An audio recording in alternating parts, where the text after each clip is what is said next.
Welcome. This is section 2.5 for college algebra. The last time we had class, we did a Desmos activity. If you were not here to do that, I want you to pause the video and go ahead and do steps 1, 2, and 3 here, and then come back to the video when you are finished. For those of you who were here, you should have part of your notes packet already completed, and we are just going to be starting here with this review. So I want you to go into Desmos.com. You don't have to go into Student Desmos, just generic Desmos.com, and click Start Graphing. Then you're going to type in this equation, just like you see it here. And it's going to create some sliders, which allows you to adjust for values A, H, and K. Do them one at a time. So use the slider for A and analyze what happens as you change the value of A. Then do the same thing with H and K. And then I want you to repeat it using this function and see if the A, H, and K still do the same thing. Then with the absolute value one, and then with a square root one. I basically want you to be able to tell me what A does to a graph, what H does to a graph, and what K does to a graph. So go ahead and pause this video and go into Desmos.com, try that activity for a few minutes, and then come back and start the video again. All right, so our goal here in section 2.5 is to recognize graphs of some common functions, and then looking at those common functions, what kind of transformations can we do? We look at vertical and horizontal shifts, in other words, moving it left, right, and up and down. We look at what happens when we do reflections over each axis. We look at stretching it and compressing it, both vertically and horizontally. And then also looking at the sequence of those transformations, because the order we do them in makes a big difference. All right, so for section 2.5, you should have these graphs already completed after your Desmos activity. The first one is just a constant function. That means it's just a plain number, like y equals 2. All right? Generic would look like this, f of x equals some constant. But for y equals 2, we would just have a horizontal line here where y is 2. The second one is the identity function. That is where f of x equals x. In other words, y equals x. So points like 0, 0, 1, 1, 2, 2, 3, 3, we basically have a line, diagonal line right through the origin with a slope of 1. Our next common function is the absolute value function. So f of x equals the absolute value of x. On some calculators, that would look like this. It just says ABS for absolute value. All right, and an absolute value graph has a vertex at the origin, and it has a V shape with a slope of 1 on the right-hand side and a slope of -1 on the left-hand side. All right, the squaring function is our basic parabola. We have points at 0, 0, 1, 1, 2, 4, -1, 1, and -2, 4. So again, basic parabola shape. Our square root function, f of x is the square root of x, kind of looks like half a sideways parabola. If we put 0 in for x, we get 0. If we put 1 in for x, the square root of 1 is 1. The square root of 4 is 2. So we have points like 0, 0, 1, 1, 4, 2. We could use 9, 3. And we're getting this part of a sideways parabola. Our next common function, the cubing function. We're taking x and cubing it. Some of our key points for that. 0, 0 again. If we cube 1, we get 1. If we cube -1, we also get 1. And if we cube 2, we get 8. And if we cube -2, we get -8. All right, so we have this twist shape going through.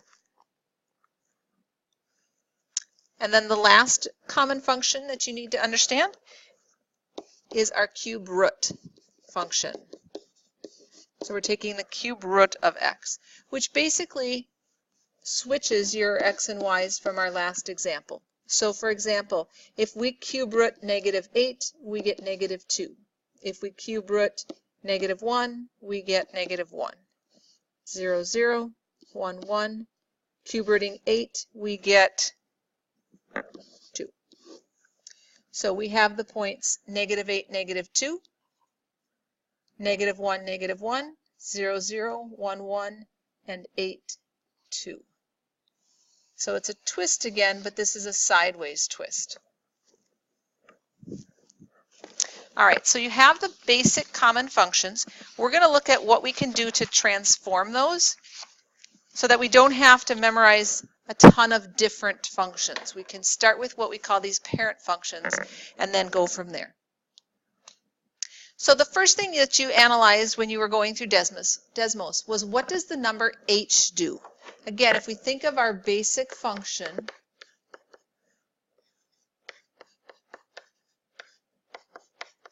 and we could have squares here, we could have cubes, it could be the absolute value. That part doesn't matter, but we're looking at this h value. Okay? And we want to know, what does it do to my function? H should move things horizontally. So that's our horizontal shift. If h is a positive number, so something like we're analyzing x minus 2, okay, that is going to move it to the right 2. And if we were using our function with x plus 5, it's going to actually move it to the left 5. So your h value is your horizontal shift. It's going to move things left and right. The k value in our function is a vertical shift. It's going to move things up and down. So let's say we have some function and we're adding k at the end. That's going to move it up.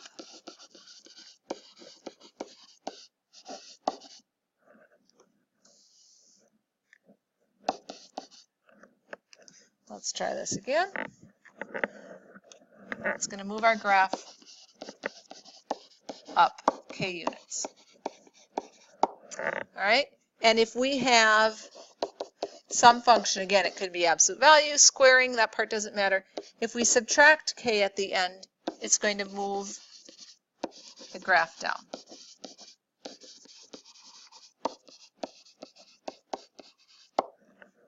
Okay. Then we looked at, what does our a value do? And if we look at the sign of it, it's going to help us figure out which way it reflects.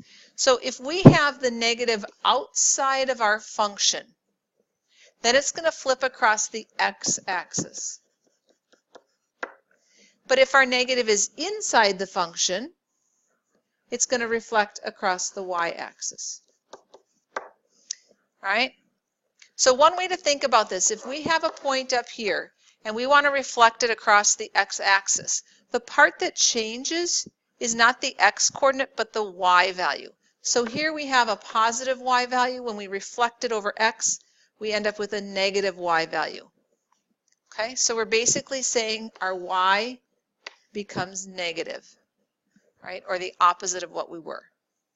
If we reflect things across the x-axis, or sorry, across the y-axis, so now I have a point here and I'm going to flip it over the y-axis over to here, what changes is my x value. Here I have a positive x, here I'm going to have the opposite of it.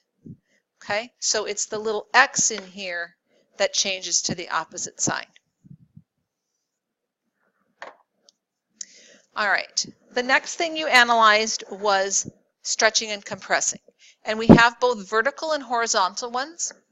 You've done a fair amount probably with the vertical stretches in past years, but the horizontal things will be new this year. So we focus on our a value here. And if a is bigger than 1, it is a vertical stretch.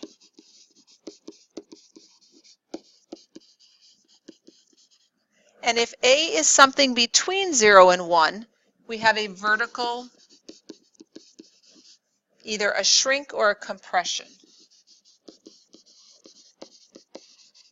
We've used both terms depending on what book you have. So that's when the A is out front. It's going to affect our Y values again and stretch our Y values vertically or shrink them vertically. With the horizontal, now the value we're looking at is inside with X. And if our number is between 0 and 1, something between 0 and 1, it's actually going to stretch it horizontally. And if our number is bigger than 1 inside, it's going to compress it horizontally.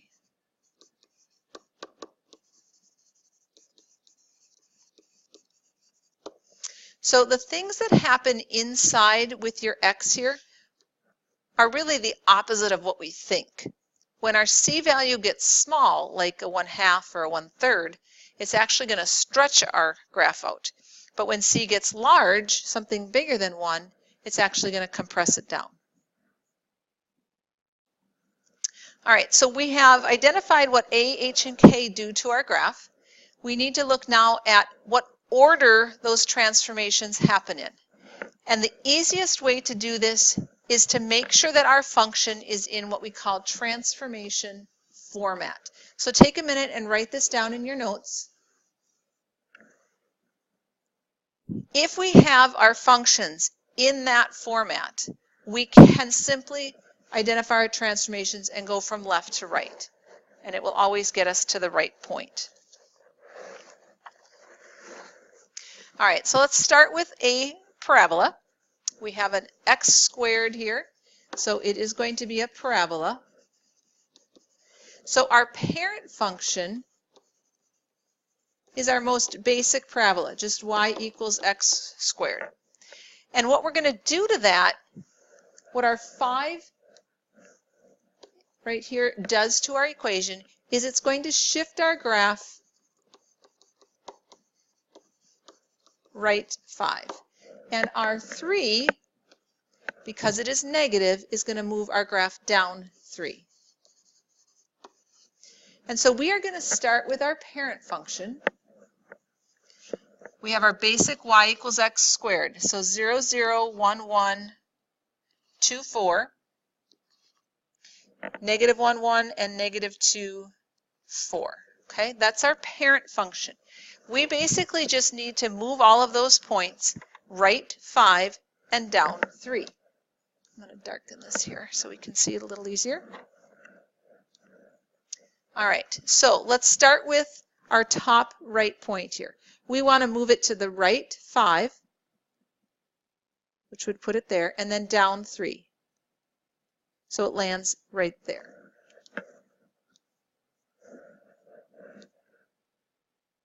All right.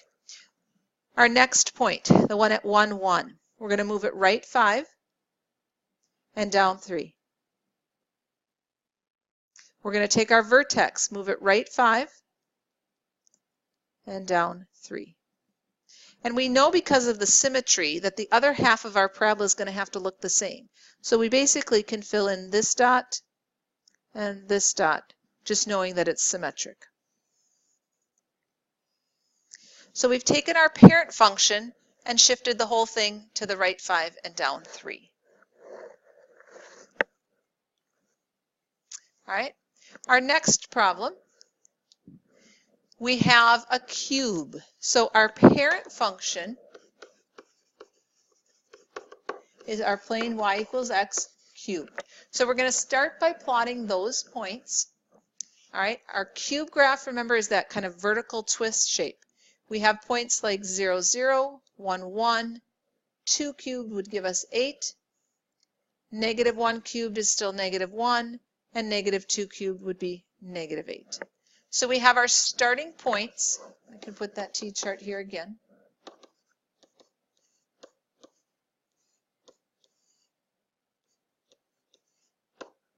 All right. And what we want to do then is analyze what kind of transformations we've done.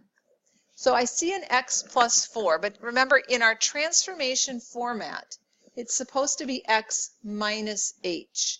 So let's think of this as x minus a negative 4. And that would tell me that I'm going to move left 4. And then the one on the end, that's our k value. And k moves things up and down. So a positive k value moves our graph up 1. So we're going to take all of our points and move them left 4 and then up 1.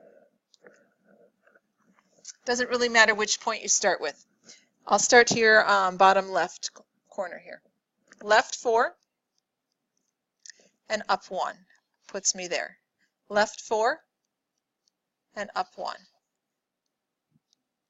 Left 4 up 1, left 4 up 1, left 4 up 1. So we still have the twist, it's just that it's been shifted to the left and up.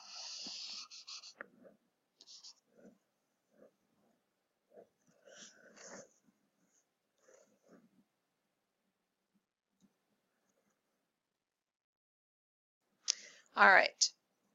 Question 3. Notice that there is a negative in front. What that negative is going to do is it's going to reflect over the x-axis. Okay? Then we have a negative 2 there, x minus 2. So our h value is 2. We're going to go to the right 2 spaces. And then our k value here is a 5. We're going to go up 5. And we're going to start with our parent function, which is just a plain absolute value of x graph. Remember, absolute value graphs are those V-shapes.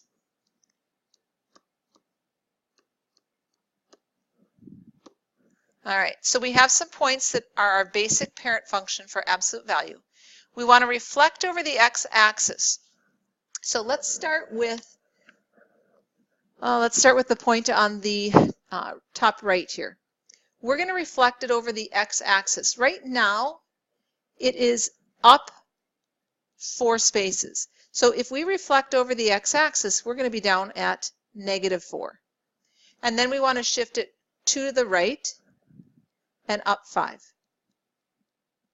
It's going to land there. Okay. Our next point. We're going to reflect over the x-axis. Right now it's at positive 3. We're going to move down to negative 3, and then right 2, and up 5. And we could do that with all of our points. But one of our key points here is this vertex. All right. We know that the slope on the right side is 1 and on the left side is negative 1. If we could find where that vertex point goes, we could make this a little faster for ourselves. So if we reflect the origin over the x-axis, it doesn't go anywhere. But then we have to move it right 2 and up 5. It would land right there. So basically we're going to have points going like this, and then their mirror image on the other side. Okay? And if you compare that to our original parent function, we have flipped it upside down, and we've shifted the whole thing to the right and up. So I'd like you to pause the video for a minute and just look at question 4, see if you can analyze what kind of transformations are being done to it. When you think you have it, go ahead and turn the recording back on.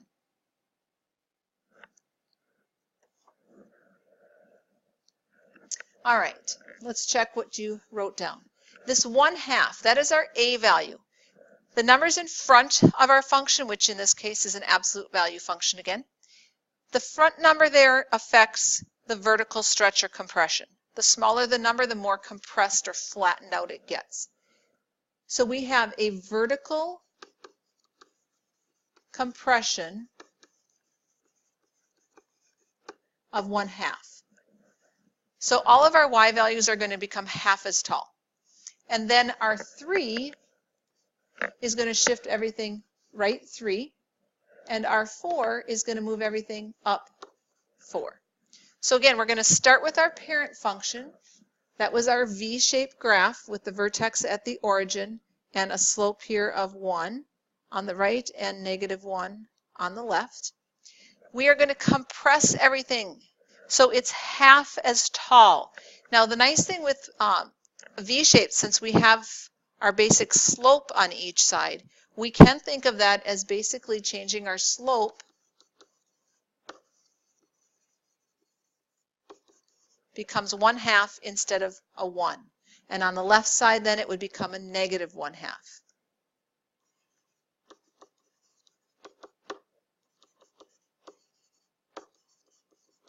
Okay? Let's find where our vertex point is. We are going from here. It's at 0, 0, and half of 0 is still 0. Then we're going to go right 3 and up 4. This right here is going to be my new vertex. And then I want a slope instead of 1 and -1, I want a slope of 1/2 and -1/2. So up 1 over 2. And then we can do the reverse in the other on the left side, up 1 and back 2. Okay, so we have a flattened out V. It's not as steep, and we've moved it right and up. All right, let's try one more. If we compare this again to that basic transformation format, which in this case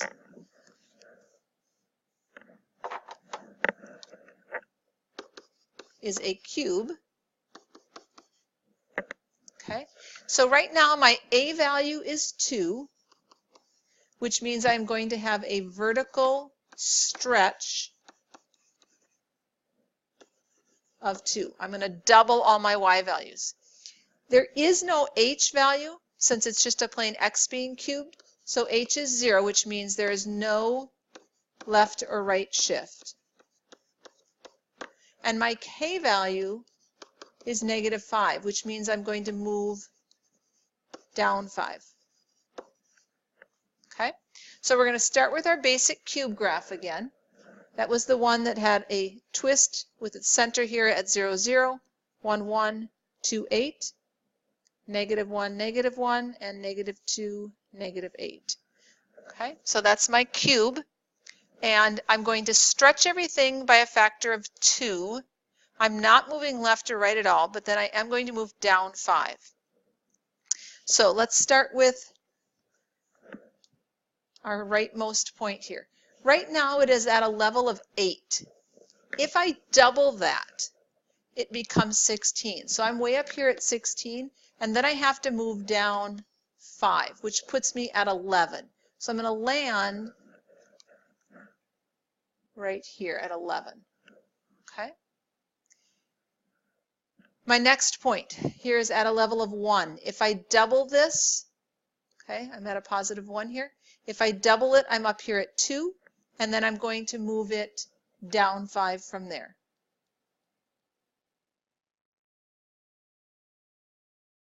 All right.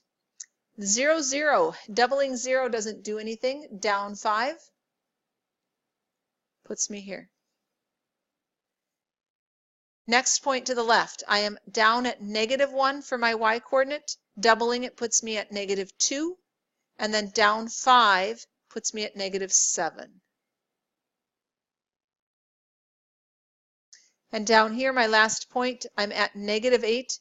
Doubling it puts me down here at -16. Down 5 more puts me down here at -21, which again is off my graph, but it gives me something to aim at. So I still have my twist, but it's much more stretched out. Okay, it's twice as steep here, and I've shifted everything down 5. All right, so here's your assignment for 2.5a. Make sure you grab some graph paper.